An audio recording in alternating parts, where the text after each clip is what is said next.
আরে বাবা, ঈদ মুবারক। মোর্শেদ টুপি কই? টুপি কই? টুপি বাংলাদেশ ফুলে তুই চলে গেছে। টুপি কই? সবার টুপি কই ভাই? বড় ভাই টুপি কই? টুপি ছাড়া। মাসুদ কই?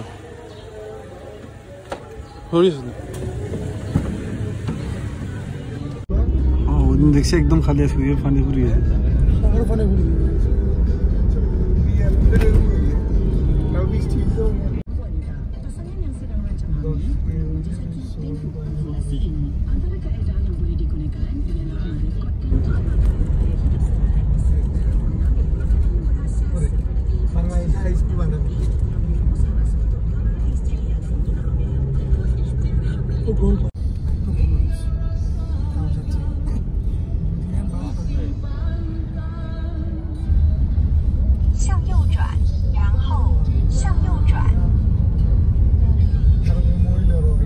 হ্যালো গাইস, আসসালামু আলাইকুম। আমরা সবাই চলে আসলাম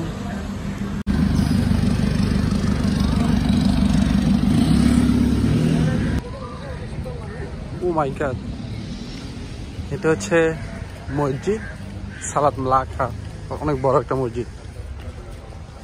এখানে মহিলা পুরুষ সবাই নামাজ পড়ার অধিকার আছে এবং সবাই আসতেছে।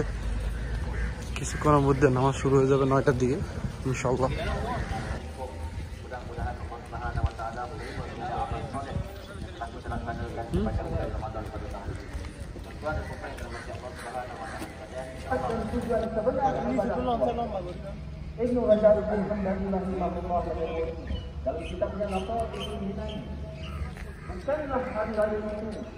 kamu hanya memakai baju baru. দেখা যায় আর বাতাল Tetapi hari raya itu marilah kita eratkan